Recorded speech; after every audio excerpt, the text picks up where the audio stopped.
Damn, I'm actually hesitant to start a video like this.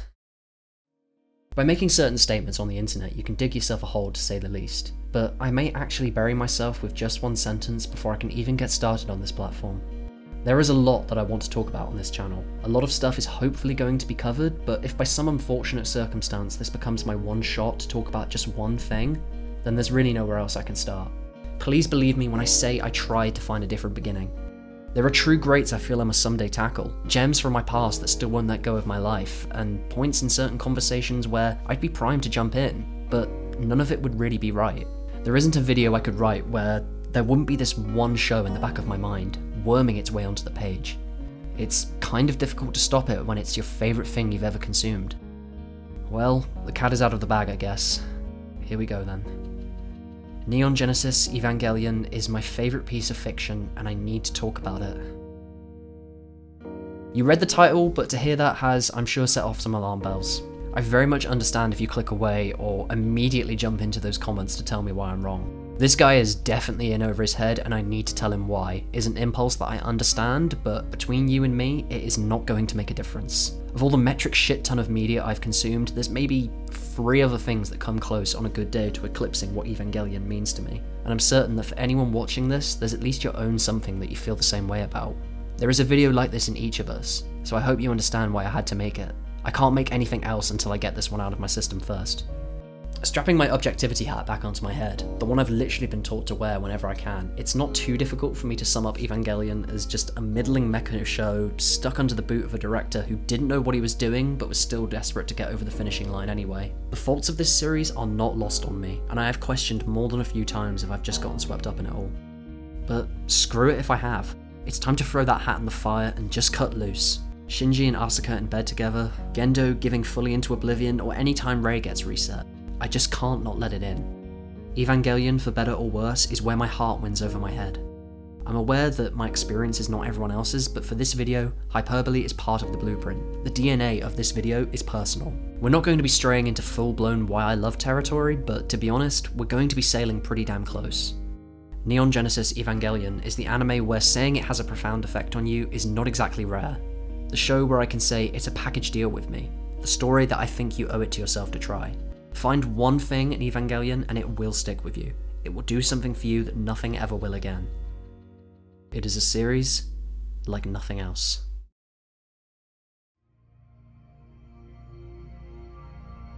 God is in his heaven, and all is right with the world. There are really very few slogans that sum up the state of a world better than the one we're introduced to in Evangelion. God unleashed our ending upon us and nearly wiped us out. For those of us that are left, all we can do is hunker down in our cities that go underground when the sun goes down, and pray that our protectors can defeat whatever God sends to finish the job. Writer and director Hideaki Anno drafted a story where the apocalypse is looming. The third impact is always just over the horizon, and 3 children have to climb into robots to hold back the growing tide. Nerve, the one organisation capable of fighting back, holds in its hands Shinji, Asuka, and Rei. 3 broken toys placed into 3 even bigger ones. The only ones capable of being pilots, these children, each struggling in their own ways, have the fate of humanity on their shoulders every time they climb into one of these giant mechanized robots. Anno telling a story about kids who should never have become heroes. With a lore and scale that immediately attracts, and a sense of planning that we're building towards some epic conclusion, it becomes a real gut punch when Evangelion throws all it's been building straight into hell.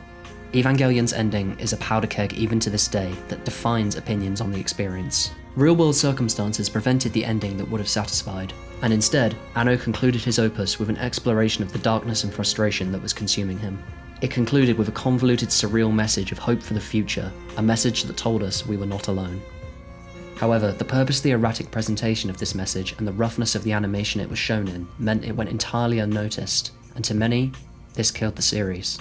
With death threats at his door, Anno worked for a year on a new ending, and over a decade on another one. The first new ending, the end of Evangelion, was a violent fuck you of sorts to those who belittled the point he'd poured his heart into, and the second, the rebuilds of Evangelion, started as films designed to remaster the original series, before diving straight into a new retelling of their own. With a form that's as outright challenging as this one, it's no wonder why few people get into Evangelion, and even if they do, there's a slim chance they'll witness all of it. It shouldn't have become the success it has, but all the same, it became the blueprint for the next era of mecha fiction that followed it, and made the series' heroes icons in the zeitgeist. There's no denying it revolutionized the medium as we know it. This could just be a video where I talk about what it did for anime or explore how commercialized it became in the East, but what I'm far more interested in is how I believe it's persisted in the hearts of those who love it, for two key reasons.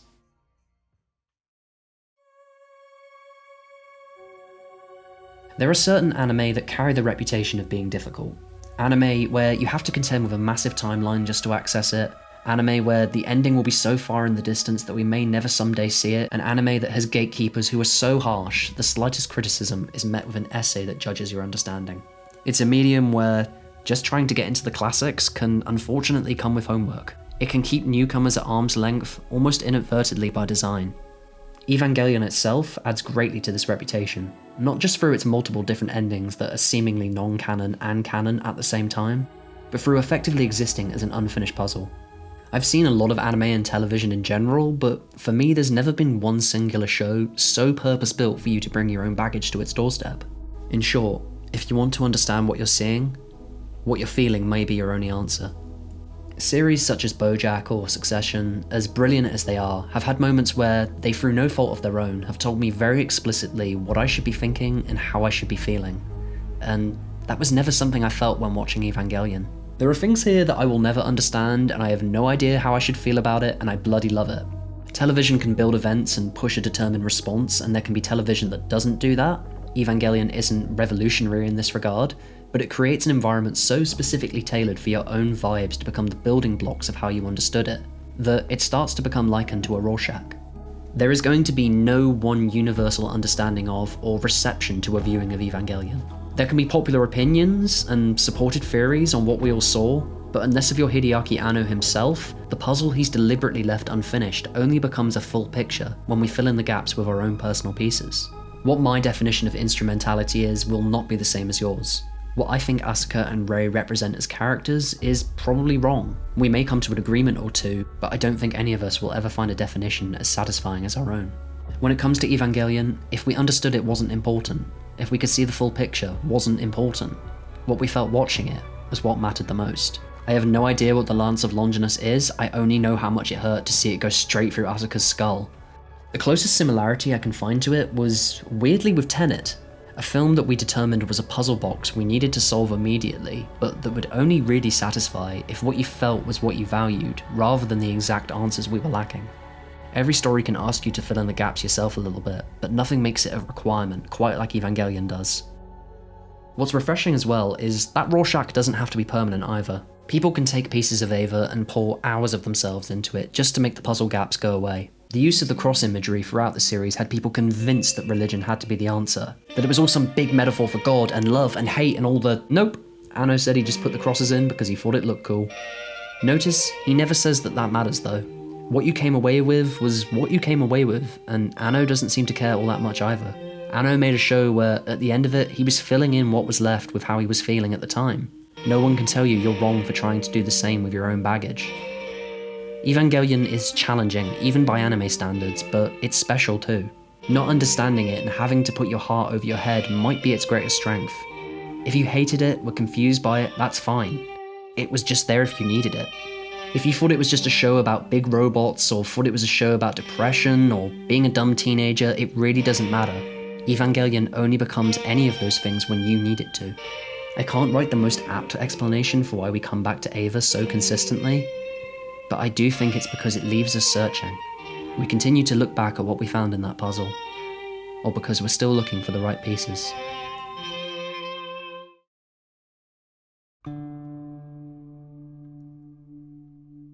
Of course, the other reason we care so much about this stupid robot show, and this is where we start getting into some of the more personal stuff, is because Evangelion can totally destroy you. Like I said, Evangelion having a profound effect on you is nothing original. We wouldn't have those other endings to contend with if the impact of the first one hadn't been so devastating. Anno cut his teeth here as the director who bleeds for his work, and just damn, it is hilarious how much of an effect people you've never met can have on your own life. This is where I feel it's only right to offer some warning regarding this anime. I said Evangelion is tailor-made for you to bring your own baggage to it, and that's a good thing, but I know firsthand just how you can feel this show with the worst parts of yourself. If you are someone who is struggling, then I can't in good faith recommend that you try Evangelion. It may mean nothing to you, but there's characters, moments, and just a tone here that means I have to recommend you tread lightly with Eva. If you go looking for the worst parts of Eva, you will find them pretty quickly. I say this primarily because I wish someone had been there to say it to me. Beyond its status as a classic, Evangelion was one I sought out specifically because I hoped it would ruin me. In retrospect, whilst I do seek out this kind of media as a hobby, it was a mistake to dive into this one when I did. When I started watching Evangelion, it was, frankly, one of the darkest times of my life. It was a time where my sense of self-loathing was at an all-time high.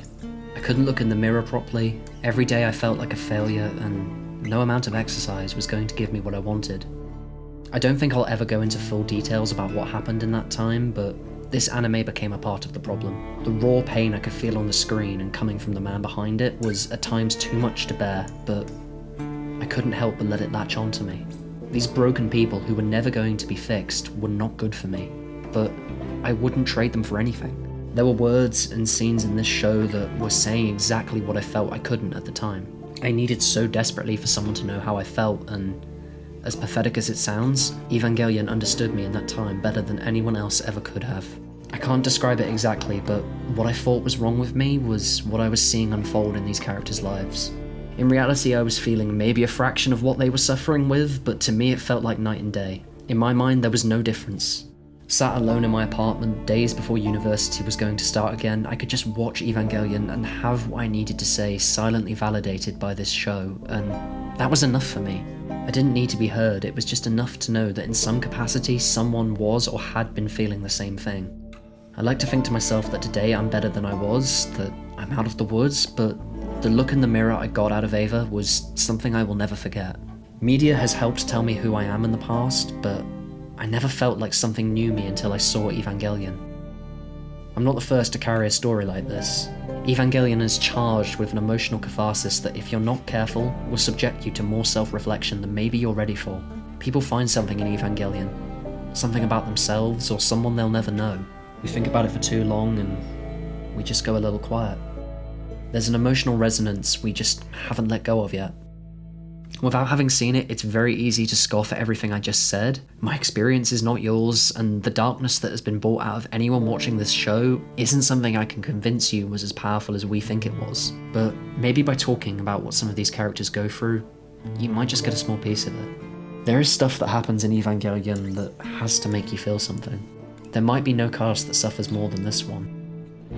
All they can do is hurt each other.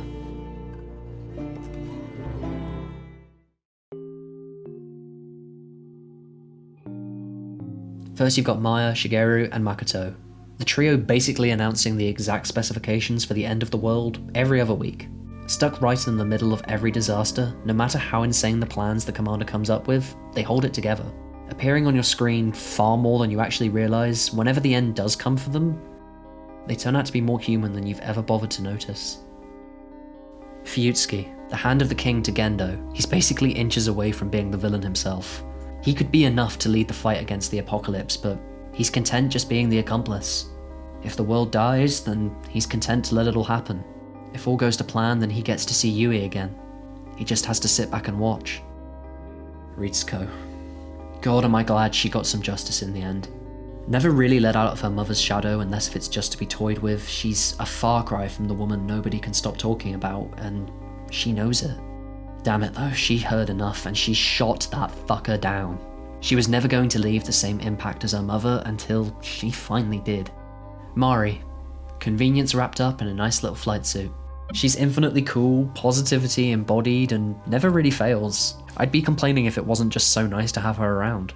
When she's added to the picture, there's finally support for the people who need it most, and they actually get to feel like real human beings, all thanks to her. Kaoru is far better experienced than actually spoken about. He's a stroke of genius. Just another kid with a predetermined fate. Misato. Just that warm ray of light who deserves more than the world has ever given to her, and who still gets the job done in spite of bloody everything that she sacrifices. Most of Evangelion operates in shades of grey, but with her it's black and white.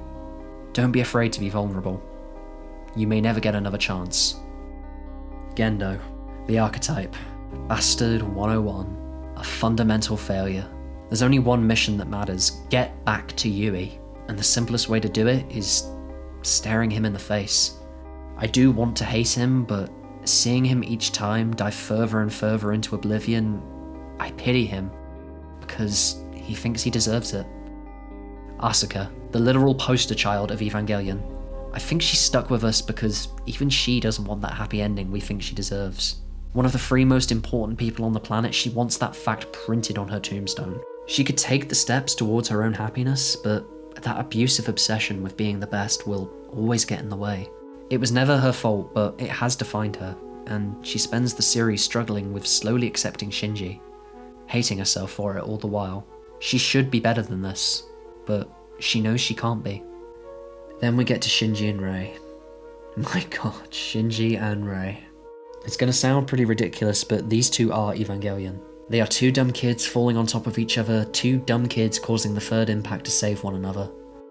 Gendo's puppets. They are the centre of the madness of Evangelion that confuses us, and the human heart that we can't help but let in. Rei has potentially 5 different versions of herself that we think we know, and that she herself doesn't even know. Rei gets even close to becoming something, and she just gets reset.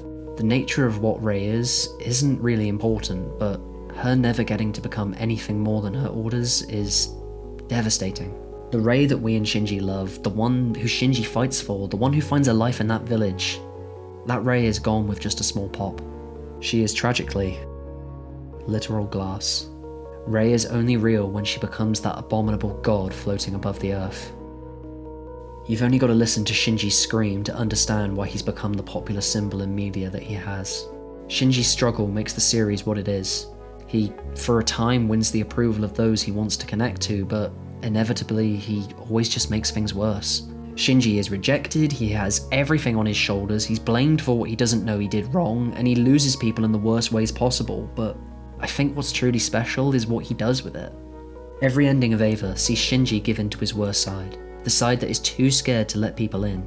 And when he finally lets that fear fully consume him, he doesn't find peace. He just finds hell. All he can do is scream in agony and fear. Driven to insanity, Shinji still comes back though. He ends instrumentality, still after losing so much, he doesn't let suffering be the only thing that anyone ever experiences ever again. The kid brings about the Neon Genesis. Whatever that means. I guess he did good. Like all of the great casts that we'll come to love in our lives, these are a group of characters I've pretty much ordered myself to never be allowed to forget. There is, when writing, painting, directing, performing, or even animating, no guarantee on how your art will be viewed, and Evangelion understands that. These characters aren't to me designed to serve some grand purpose, they're just here to evoke emotion in any way they can. If it's joy, fear, suffering, or happiness, or anything else that you want, Anno guaranteed that what they leave you with lingers long after they've left your life. Of course, leaving me was something that they eventually did do. Finding something special about Evangelion is easy, but experiencing an ending isn't. So few make it or are around to celebrate it when it comes, and when I was lucky enough to be there for that third ending, I was met with a goodbye I didn't know I was ready for.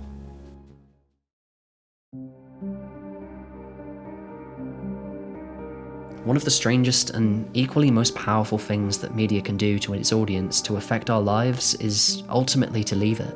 A show will come to an end, a story will finish, you will see all of what it has to show. Of course you can do things to circumvent or reverse that eventuality, but in the end there will be a before and after. Truly, the closest thing I can compare it to is having a dog, and there's going to be 2 types of dog owners listening. There's the kind living in the after of the dog, and the kind still waiting for it to happen. The loss of a particular piece of media is nowhere near as significant as the loss of a pet, believe me, but drawing the comparison does emphasize the finality of an ending, and how much it can affect some people. Evangelion was the weird paradox in this regard though. Evangelion had been a story to resurrect itself more than once. The cat literally climbed out of its grave at the request of its creator, and in the case of this third ending, it seemed like for quite some time, like it may never die again, because it was taking forever to arrive. For a time, for a lot of us, Evangelion became a story that was trapped in this strange limbo. We had collectively accepted the dog was dead. We'd seen it end twice, and we were living in the after, but we were still simultaneously stuck in the before, that third ending being seemingly out of sight. There's media that will have done something like this before, I'm sure, but for Evangelion, this strange state of being just seemed more than a little appropriate. For the people who hated this rebuild experiment, they didn't need to see it. And for the people who still decried the previous endings, there was another potential redemption on the horizon that meant the conversation wasn't over.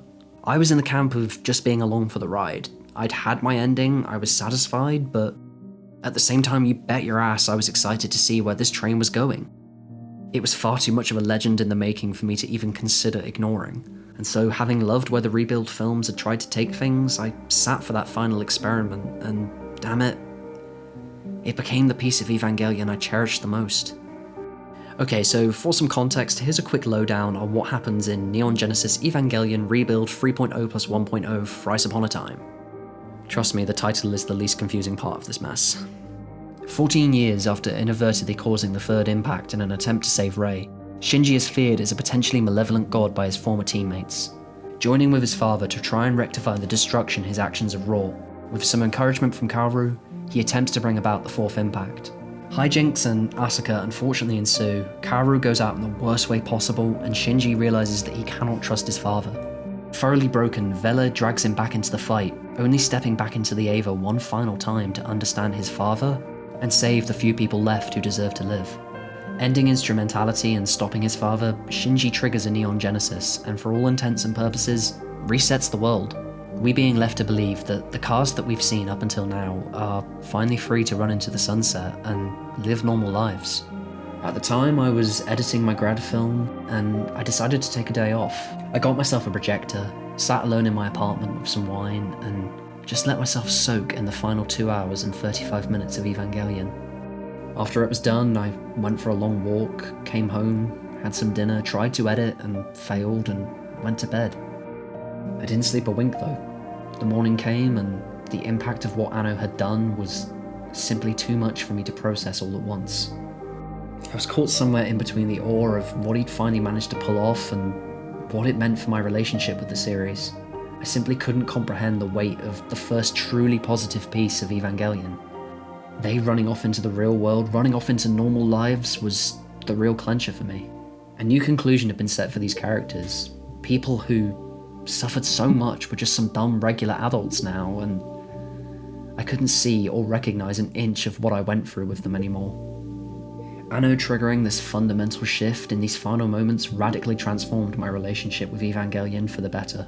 He took something that, even for himself, had been this perfect encapsulation of a period of our lives, of the pain that we were feeling, and he just sort of tore it all away. If Anno was using Evangelion one final time to speak to us, he wasn't tearing the safety net away to let us be consumed without it. He was, well, at least to me, putting his hand on my shoulder for one final time and offering me some parting advice. Taking Shinji and Mari away from us and letting them step into the real world themselves was Anno asking me to do the same. Asking us to step back into the world that this series had kept both he and I away from for so long. He pointed at these two people who, for the first time, seemed happy and said, "This can be you too. You can get there. You're going to someday be ready." Evangelion was no longer a series that gave you a space to be one with whatever was hurting you, but a complicated, cathartic, and sometimes beautiful call to action.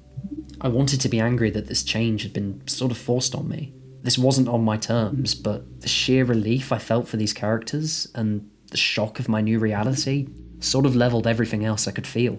This film did not just magically fix me, it did not make me better when the morning arrived, but I think it did set me on the right path and told me with no pressure that now more than ever, it's possible. People objected to and hated this ending, and I think it's because they don't like the flavour of the impact it left on them. Every masterpiece has to have an end, and Anno took this third opportunity to turn what had been retribution into clean-cut and simple hope once again. He wished for happiness for us that didn't involve Evas, that didn't involve this series. He contended with a weight and a history and just responded with the one thing that we, and I think he needed. Love. And that is a damn remarkable thing in my opinion. He knew it was inside all of us, and used this film to show us. After seeing this final film a few times, or when considering Evangelion at any time, it becomes hard to not have some hard-pressed respect for Anno as a creator. You may not like what he forced Evangelion to become, but I mean, just imagine having to steer the ship that tries to achieve all of what he's accomplished. I imagine it's the strangest place to find yourself in as a creative, where your work has become something bigger than just you as an artist. Star Wars, Garfield, or Undertale, these pieces of the people behind them each became something that is likely unrecognizable to the people who made it, and when you think of it like that, I understand why Anno took so long and struggled so much.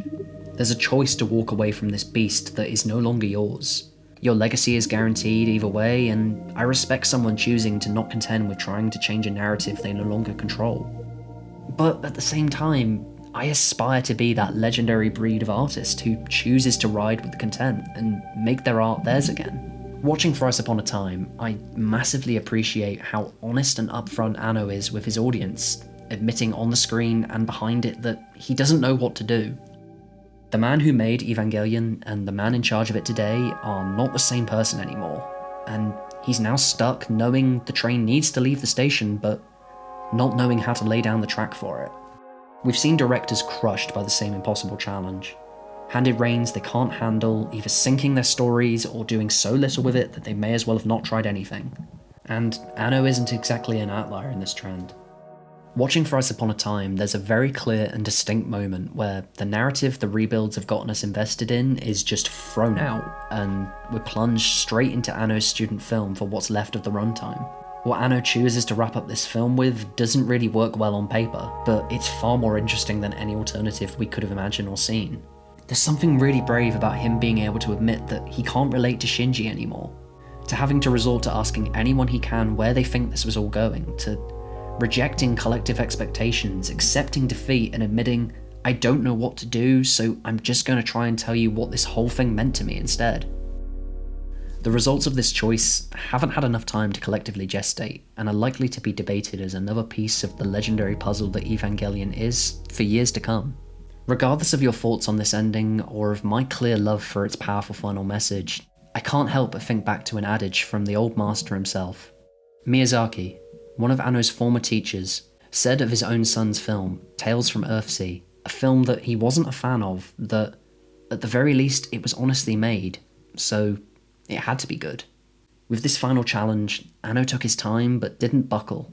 He embraced collaboration and said and did something meaningful with Evangelion whilst he still could. I think Thrice Upon a Time could only ever be described as honest. It lives up to the old master's own criteria, and for that reason, at the very least, I think it deserves to be celebrated. Neon Genesis Evangelion's third ending in Thrice Upon a Time is not an ending that's too out of the ordinary or that is too revolutionary, but I simply cannot recall another story that has left me so annihilated and impressed at the same time. I don't think I'm going to see something do the same thing so succinctly again, and I think a moment like this being replicated is a long, long way away. The dog is once again dead, and whether you're a new fan like me and this was your first time watching it happen in real time, or a member of the old guard checking in once more, in watching it die again, Anno has gifted us with another totally unique piece of Evangelion, a piece of momentary love.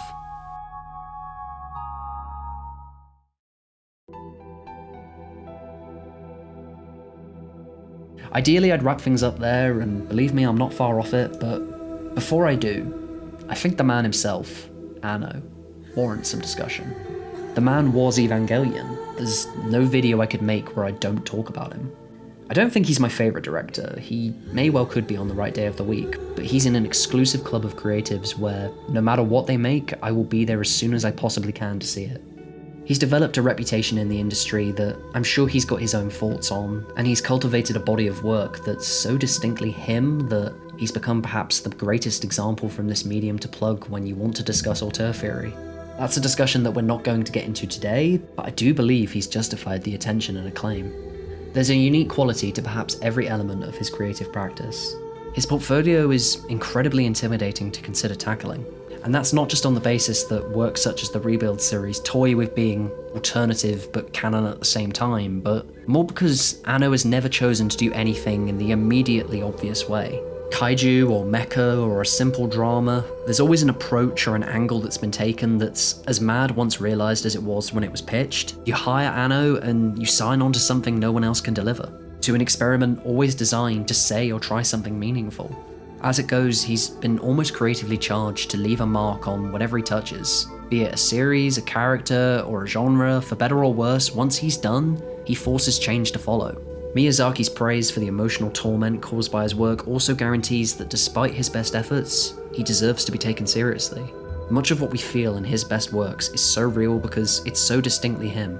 He doesn't settle for riffing on someone else's idea or on his own hits. We get a small peek into his very soul with each piece he makes. Not because he necessarily wants to show it, but because it's the only way to get the job done.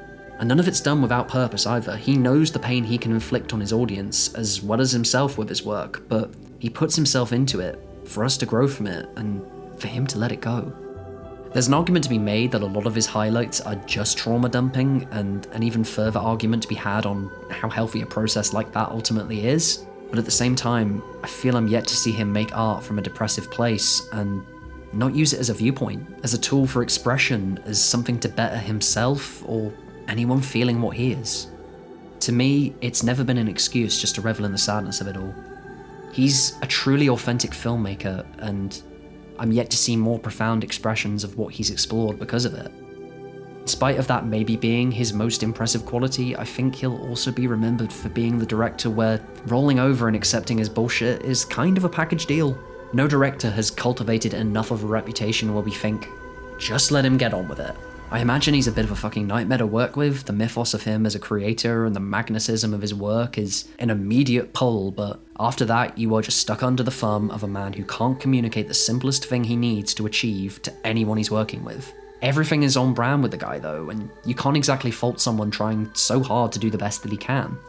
He could tomorrow come on stage and announce that Gendo buys exclusively IKEA furniture, and I don't think any of us would even bat an eye at any of it. We'd probably proclaim it as gospel. We can spend a lot of time justifying the bullshit of creators, but only with Anno does it feel like it's worth it. He has earned us giving him a break, and there's really nothing else like the shit that he comes out with. So I guess that is it. I started by saying that if you look hard enough at this series, then you're going to find a piece that will do something for you that nothing else ever will again. And I hope that if I've done this correctly, you're starting to recognise that this story has the capacity to do that. If in even some small way I've convinced you that there could be something here for you, then I wish you luck with it, and as I said, please tread carefully. The only real question left is, why start here? Why start making videos and start with what you consider to be the absolute peak? Why cast a shadow that is so large that anything else I discuss is always going to have to exist under it? I guess it's to start a trend, or maybe even start on the right path. I want to only ever talk about stuff that I think could be someone else's Evangelion, and try and help them find it. Or at the very least, by the time I'm done, have hopefully found my next Evangelion. This entire video has been me throwing a lot of weird analogies and a lot of emotion at the wall, and just hoping some of it sticks, and I guess I can't really think of anything more fitting for Ava. If you made it this far, then I guess thank you. These videos are always going to be a mess. It's the only real way I know how to do it. And so I guess the only thing that's left for me to say is good night, good morning, thank you, goodbye. All of Evangelion.